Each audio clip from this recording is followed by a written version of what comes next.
ಮಾಡ್ತೀರಾ? ಕಲಿಕೆಗೆ ಒತ್ತು ಕೊಡಿ. ಟೀಚರ್ಸ್ನು ಕೂಡ ರಿಕ್ರೂಟ್ಮೆಂಟಿಗೆ 5,000 ಸೆಪ್ರೇಟ್ ಕ್ಯಾಟಗರಿ ಮಾಡಿದ್ವಿ. ಅದು ಮಾನ್ಯ ಮುಖ್ಯಮಂತ್ರಿ ಕೊಟ್ಟಿರೋ ರಿಯಲಿ 80% ನಮಗೆ ಕೊಟ್ಟಿರೋದು. ಆದಷ್ಟು ಬೇಗ ಜಸ್ಟಿಸ್ ನಾಗಮೋಹನ್ ದಾಸ್ ಅವ್ರದ್ದು ಇದು ಬಂದರೆ ನಾವೆಲ್ಲ ರೆಡಿ ಮಾಡ್ಕೊಂಡಿದ್ದೀವಿ. ಆದ ತಕ್ಷಣ ಅದು ಇದು ಮಾಡಿಬಿಡ್ತೀವಿ, ಅದಕ್ಕೆ ಇನ್ವೆಸ್ಟ್ ಮಾಡಿ. ಇಲ್ಲ ಒಂದು ನಿಮಿಷ, ನನ್ನ ಹತ್ರ ಇದೆ. ಮೊನ್ನೆ ಗುಲ್ಬರ್ಗದಲ್ಲಿ ಕ್ಯಾಬಿನೆಟ್ಟಲ್ಲಿ ಟೋಟಲ್ ಏನಿದೆ ಅದರಲ್ಲಿ 80% ಫಿಲಪ್ ಮಾಡಿ ಅಂತೇಳಿ ಕ್ಯಾಬಿನೆಟಲ್ಲಿ ಪಾಸ್ ಆಗಿದೆ. ಅದು ಮುಂಚೆದು ಗೊತ್ತಿಲ್ಲ ಗೌಡ್ರೆ ನನಗೆ, I don't want to talk about it, but ನನಗೆ ಸ್ಯಾಂಕ್ಷನ್ ಆಗಿದೆ, ಫೈನಾನ್ಸು ಕ್ಲಿಯರೆನ್ಸು ಬಂದಿದೆ. ಜಸ್ಟಿಸ್ ನಾಗಮೋಹನ್ ದಾಸ್ ಅವರು ವರದಿ ಬಂದ ತಕ್ಷಣ, ಯಾಕೆಂದರೆ we have to help there.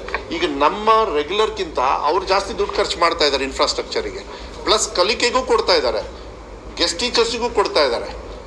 LKG UKGಯಲ್ಲಿ ಎಲ್ಲೆಲ್ಲಿ ಕನ್ವರ್ಟ್ ಮಾಡ್ತಾರೆ ಅಲ್ಲೂ ಕೂಡ ಕೊಡ್ತಾ ಇದ್ದಾರೆ. ಅವರಿಗೆ ಮೇನ್ ಸ್ಟ್ರೀಮಿಗೆ ಬಂದುಬಿಡ್ತಾರೆ. ಬಟ್ ಜೊತೆಗೆ ನಾನು ಇಡೀ ಸ್ಟೇಟ್ನು ತಗೊಳ್ಬೇಕಲ್ಲ, ಅದನ್ನು ಕೂಡ ನಾವು ಮಾಡ್ತಾ ಇದ್ದೀವಿ. ನನ್ನ ಕಡೆಯಿಂದ ರಿಕ್ರೂಟ್ಮೆಂಟು ಅನುದಾನಿತ ಮತ್ತು ಸರ್ಕಾರದ ಎರಡು ಮಿಕ್ಸ್ ಮಾಡಿದರೆ almost about you will be shocked.